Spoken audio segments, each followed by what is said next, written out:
Une silhouette qui se dessine et se fond dans le ciel du Paris de demain. Implanté au cœur de la ZAC de Clichy-Batignolles, le futur palais de justice de Paris, loin de la typologie classique des tours tertiaires, apporte une réponse du XXIe siècle à la question de la grande hauteur parisienne.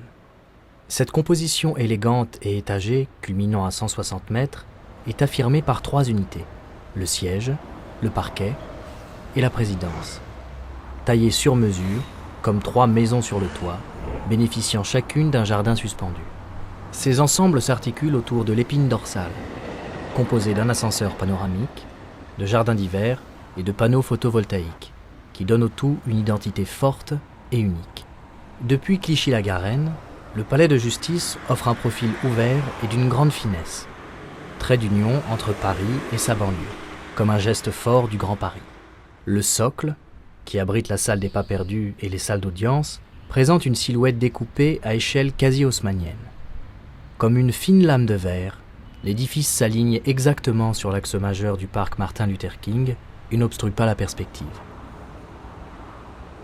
Les accès véhicules sont regroupés côté périphérique, sous contrôle d'un poste unique de sécurité, assurant ainsi une régulation maîtrisée et parfaitement sécurisée des flux extérieurs. Dans le prolongement du socle, face à l'enceinte de tiers, le bâtiment connexe, ou bastion, est le lieu de sécurisation maximale, séparé du reste du palais et facilement isolable en cas de problème.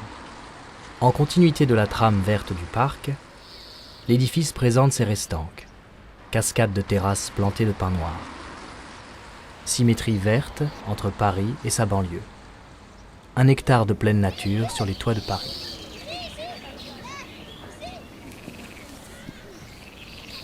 L'accès principal se fait sur le parvis, en passant devant le socle, au jeu subtil de reflets et de transparence qui laissent entrevoir la vie intérieure du palais. L'entrée, légèrement déportée, est dimensionnée pour que l'attente aux heures de pointe ne dépasse pas 1 minute. De là, usagers et utilisateurs découvrent la salle des pas perdus, espace inondé de lumière, cœur symbolique de l'institution. Des volumes généreux, très élancés, une verrière originale, créent une atmosphère à la fois solennelle et sécurisante. Des ascenseurs et des escalators, largement dimensionnés, permettent d'accéder aux salles d'audience, dont la répartition et le mode constructif permettent une grande souplesse d'utilisation et une flexibilité aisée pour le futur. La quasi-totalité des bureaux bénéficie d'une vraie vue sur Paris.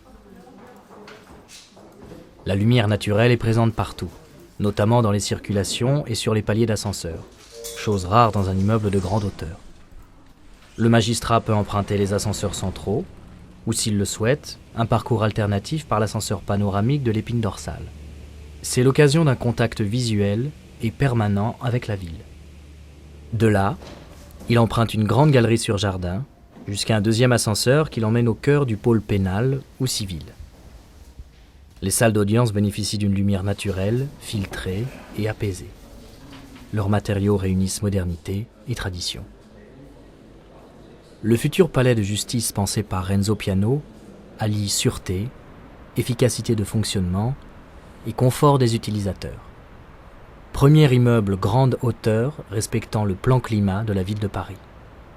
Il consommera 2 fois moins d'énergie que ses contemporains.